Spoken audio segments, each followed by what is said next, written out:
Here are some very confusing terms. At first, these terms sound completely insane until you stop to think about what they mean, and then they only seem slightly insane. Okay, so bear with me here. The oxidizing agent in a chemical reaction is the reactant that contains the element that gets reduced. So the oxidizing agent is the reactant that gets reduced. And the reducing agent contains the reactant, or is the reactant that contains the element that gets oxidized. Now that seems completely backwards, but wait. Instead of thinking of it as an oxidizing agent, I like to think of it as an agent of oxidation. See what I did there? Here's what that means. An oxidizing agent causes something else to be oxidized by being reduced itself. It's a causer of oxidation. And a reducing agent causes reduction by becoming oxidized itself. I know. So if we go back and look at these reactions, okay, what did we say here? Well, in the combustion reaction, we said oxygen went from 0 to -2. Oxygen was reduced. And we said carbon goes from -4 to +4. Carbon was oxidized. That means the CH4 is my reducing agent, that whole reactant, because it contains the element carbon that got oxidized. That's my reducing agent. And O2, because oxygen got reduced, oxygen is my oxidizing agent. In fact, what do we say um, about, like, I mean, the whole process of oxidation is, essentially named after oxygen. Because if you leave like a metal out and exposed to oxygen over time, it rusts, it gets oxidized. Because oxygen, O2, is a great oxidizing agent. It gets reduced itself, but it's a great oxidizing. If we look at the last reaction we did, aluminum goes from 0 to +3. It got oxidized, so aluminum is my reducing agent because it got oxidized. Iodine goes from 0 to -1, so it got reduced, so I2 is my oxidizing agent. So those terms seem totally weird.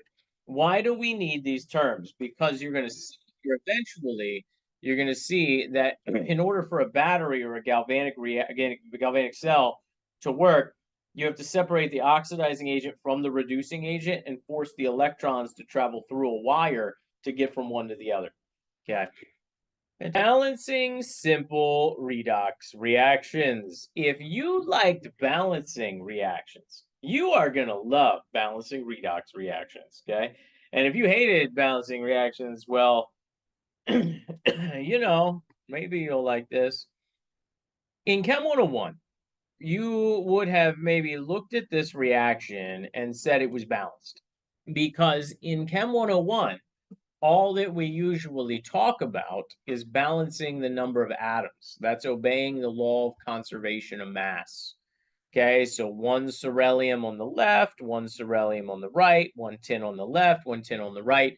It looks balanced, but it's not. Here's why. Not only is there a law of conservation of mass, but there is also a law of conservation of charge. And this reaction is not obeying the law of conservation of charge. Let's take a look. The total charge on both sides has to be the same. And right now, the total charge on the left is +4 plus 2, that's +6. And the total charge on the right is +3 plus 4, that's +7. This reaction is not charge balanced. So when you find that oxidation reduction are happening, charges are changing, when you find the reaction is not charge balanced, what do? Well, if there's no oxygens or hydrogens involved, we call it a simple redox reaction. It's not that bad. You follow a couple steps. You're going to break it up into two half reactions. You're going to balance each half reaction individually. You're going to find the least common modal of the electrons. Then we're going to recombine. I'm going to walk you through that here. So give me a second to copy this guy on the board, and you should copy this reaction down too. Here's how we do this. If we notice that the reaction is not charge balanced, +6, +7, what do? Well, we split it up into the two half reactions. It's called the half reaction method for balancing. So you find what reactant goes with what product. Well, this is really obvious, right? Obviously, beryllium +4 goes with beryllium +3, and tin +2 goes with tin +4. So you split it up into two half reactions. So we're going to rewrite those half reactions individually. So beryllium 4 plus goes to beryllium 3 plus. That's my first half reaction. And my next half reaction is tin +2 goes to tin +4. Cool. So now what? So now the first thing you actually want to do is balance all of the atoms if they're not balanced. Okay, now they are actually all balanced. One's beryllium, one tin, one tin. Let me show you what I mean if they're not. Just don't write this down, just watch. Say you had a reaction like this. The first thing you would actually do is, since there's two chlorines here, you would put a 2 there to balance the number of chlorines. Okay, so that is a step that people always skip. Okay, and they forget about, and it bites them. So watch out for that. Okay, you balance all of the atoms other than oxygen or hydrogen first. Then in a simple redox reaction, this is beautiful. We can go right into balancing each side using electrons. So we are going to add electrons either to the left or right side of an equation to make each side of the equation have the same charge. Here's what I mean. Right now, if we look at the beryllium half reaction, this side is +4 and this side is +3. So I need to add an electron to this side to make this side +3. And now that side's +3. These guys, they have the same charge on each side. And now we need to do the same thing to the tin half reaction. This side of the tin half reaction is +2. This side of the tin half reaction is +4. So we need to add 2 electrons to the right side. Now this side's +2 and this side's +2. They're now balanced. Now, if you've done this correctly, you should have added electrons to one side in one, like the left, and then the other side on the other, the right. The side that you're adding electrons to, the left side of, like this gaining electrons, that's my reduction half reaction. So beryllium goes from +4 to +3, it got reduced. And the side that you add electrons to on the right, that's the oxidation half reaction. Okay, that's, tin goes from +2 to +4. It lost 2 electrons. That's the oxidation half reaction.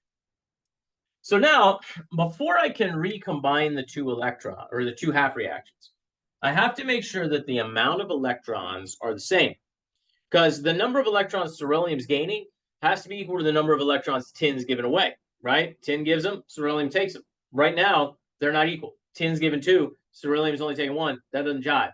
So what we need to do is we need to find the least common multiple between the two half reactions electrons. Very easy. If I've got 1 electron here and 2 electrons here, the least common multiple of 1 and 2 is 2. We're going to multiply the beryllium half reaction by 2. And you're going to distribute that 2. Now, I am not going to rewrite it. I'm going to distribute as I go. But this is going to come down to this. Here's my arrow, right? I'm going to have 2 electrons plus 2 beryllium 4 pluses plus a tin 2 plus. So that's the left side here, right? Goes to 2 beryllium 3 pluses plus a tin 4 plus plus 2 electrons. And if you have done this correctly, the electrons should cancel out. 2 electrons went in, 2 electrons came out, so they are gone. And now the most important thing when you get one of these reactions is checking your work. You've got to check your work. And you want to check it if it's balanced based on law of conservation of mass and law of conservation of charge. Let's start with mass. Mass is the number of atoms.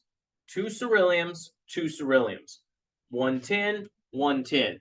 It is balanced in the traditional sense, which is the law of conservation of mass. Anton Lavoisier would be super happy.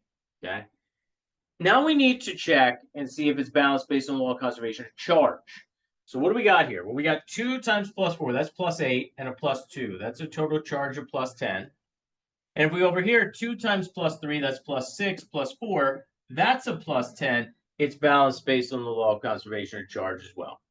So this is now a happy reaction. It obeys both laws, mass and charge. Cool.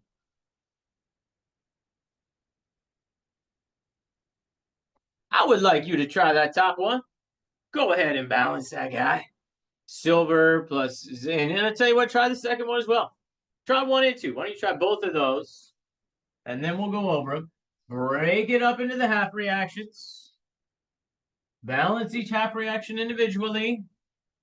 Find the least common multiple and recombine.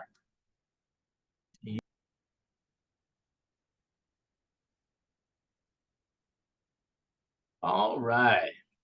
Let's do this. So the silver half reaction and the zinc half reaction. Silver goes to Ag plus, and Zn plus 2 goes to Zn. We're going to add an electron to the right side to balance the silver, 0 and 0. We're going to add 2 electrons to the zinc, 0 and 0. And then we have to multiply the silver half reaction by 2 before we can recombine. So that's 2Ag plus, I'm going to cross out the electrons. They're going to cancel out anyway. 2Ag plus Zn plus 2 goes to 2Ag plus. Remember, you got to distribute, plus a Zn.